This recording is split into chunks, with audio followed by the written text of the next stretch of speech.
Hey there, and welcome to the Spirituality Podcast, where we explore spirituality and self-development with high-achieving entrepreneurs. My name is James M. Powell, and today I'm joined by Sharon Lechter.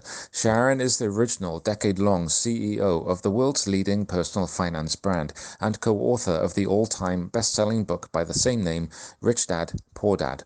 Sharon has worked with major brands like Disney and Time Warner and has served 2 US presidents as an advisor on the topic of financial literacy. Sharon has written multiple best-selling books in cooperation with the Napoleon Hill Foundation, and now through Pay Your Family First, Sharon dedicates her entrepreneurial efforts to the creation and distribution of financial education tools and resources, helping families develop lifelong money management skills to create their own legacy. So now with that being said, let's welcome Sharon Lechter. Well, thank you, James. I'm delighted to be with you. Spirituality is a huge part of my life, both from a religious perspective as well as a non-religious perspective. I grew up in the church, Southern Baptist, so I was very, very much steeped in the Christian religion, and it was very much a part of my life. But at the same time, my dad would ask me every night, Sharon, have you added value to someone's world today? If you added value to someone's life today? He's been gone 16 years. I still ask myself that every single night. While I pursued public accounting, so it was a very numbers oriented field, it was always the understanding that people struggle with money because of mindsets of scarcity, not abundance.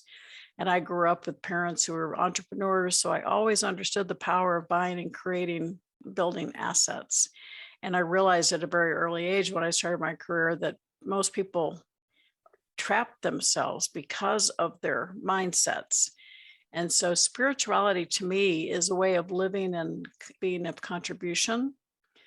And you reap what you sow. I did a podcast myself this morning on the power of love and how much healing it gives. And the fact that when you have a bad day, seek someone you love to spend some time with, be around, or do something that you love, and it has tremendous healing powers. So spirituality, I think, is important to all of our lives. The question is, whether do we recognize it, do we embrace it, and do we use it to improve our lives and to improve the lives of others? Do you equate spirituality with religion?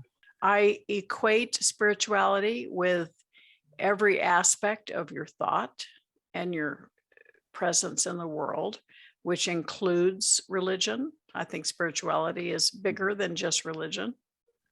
It's a way of thinking, it's a way of life, it's a way of being open to the possibilities, realizing that there is a higher power, but also that we are all in this world together. And so having a mindset of abundance and of contribution is a spiritual thing. You mentioned that healing takes place, among other things, when you spend time with someone you love. Do you mean that in the sense of people who are alive now, or people who have also passed on? Well, I think it's all of the above. Our only precious resource is time. We can make money, lose it, and make it back. But once our time is gone, it's gone. And so we need to cherish the time that we have on earth with the people that we love on earth. But we are who we are because of all the experiences we had throughout our life. And that includes, for me, I still bless my parents every single day. They're both gone now. But for me, I am who I am because of the people that have been around me and supported me. I had a son that passed away 8.5 years ago. He's still very much inside of me and around me. And I am who I am because of the people that have been part of my lives. And so spirituality is the essence of who we are at this point in time. And we can use it for good or try to ignore it. And it doesn't like to be ignored for very long. I can't imagine how those experiences must have been for you. I've known people who've had friends or siblings who have passed away, family members, at quite an early age, but never really happened to me until well into my 30s. There was one friend, I consider him a brother. We were going to work on a project together, and then he passed on, and that was very impactful and life-changing. How would you say those experiences have changed your life?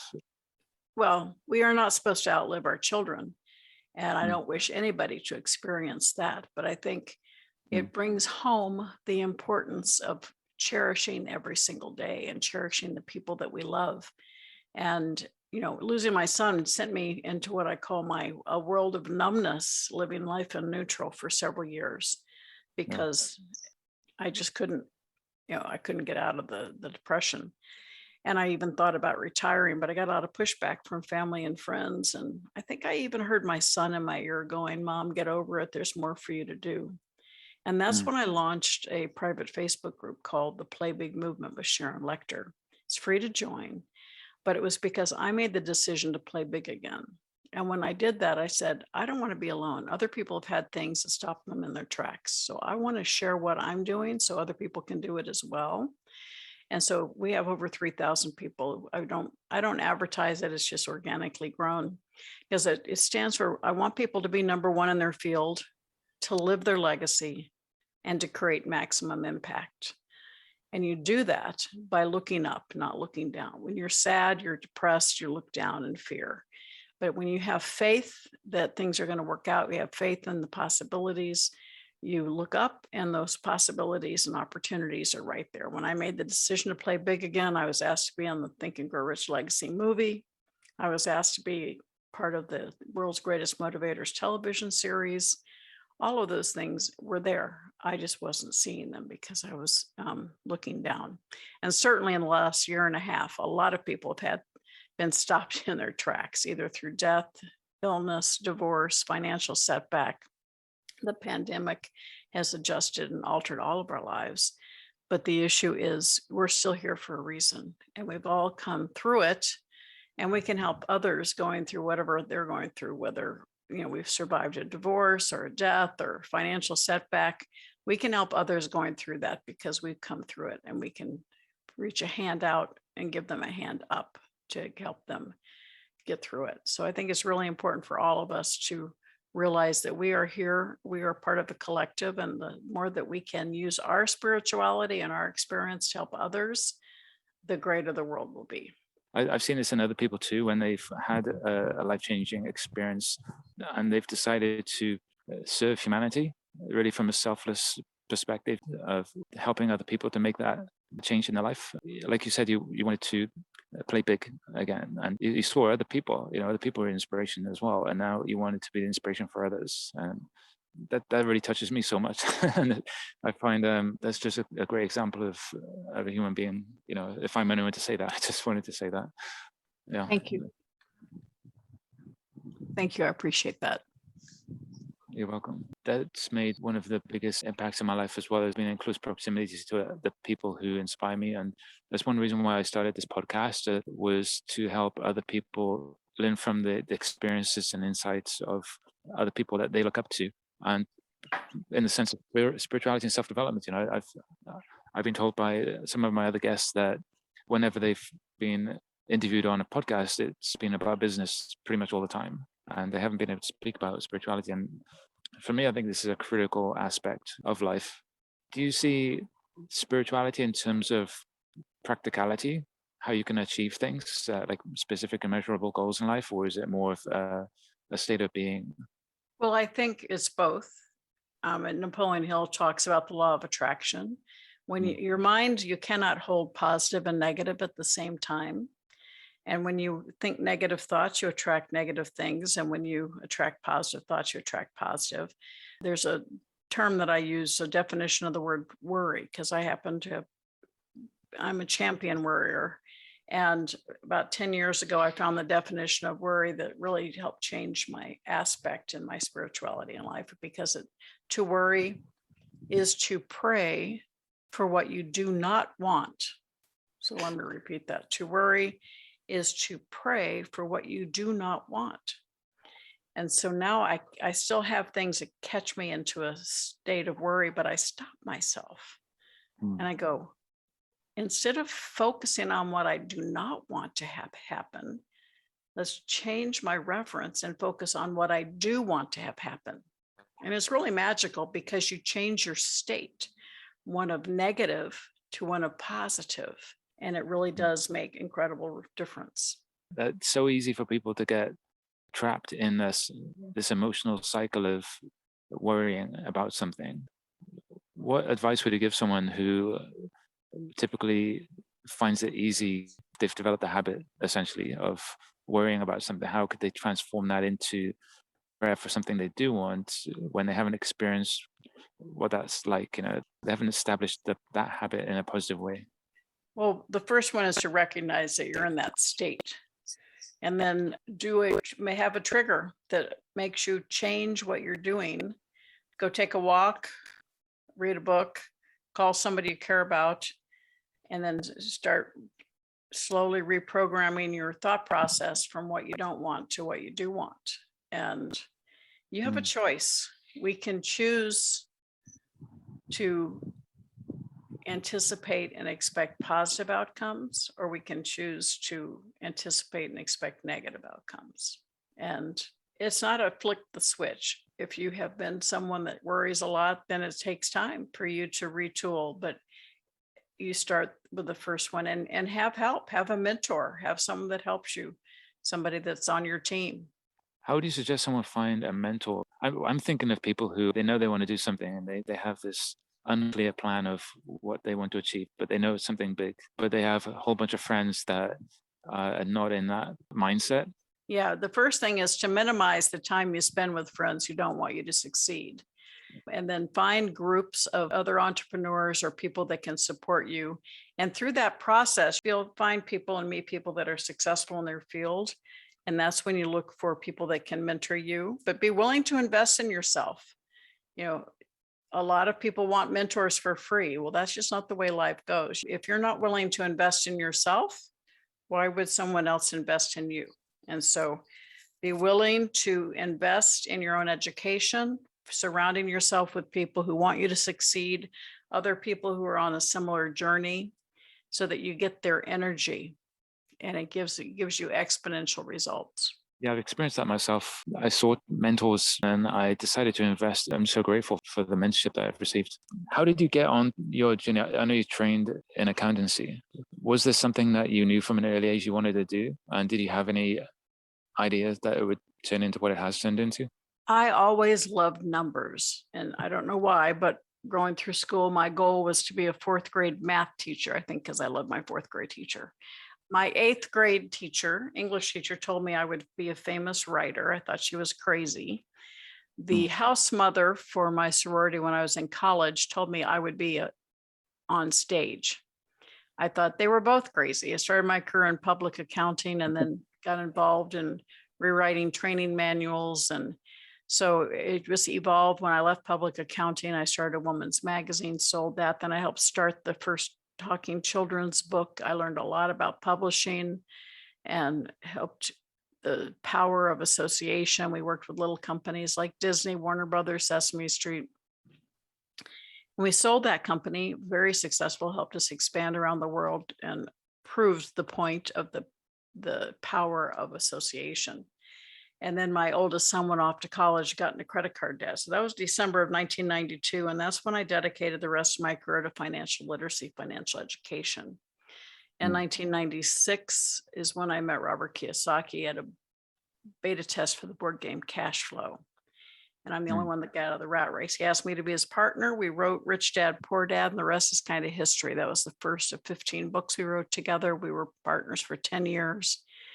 And then I was able to combine my background in accounting, my passion for financial literacy, and my education in publishing to help build that company around the world. And then when I left Rich Dad, I was very honored to be asked to advise 2 US presidents on financial literacy. And simultaneously, I was asked by the Napoleon Hill Foundation to step in and help reinvigorate Napoleon Hill's teachings.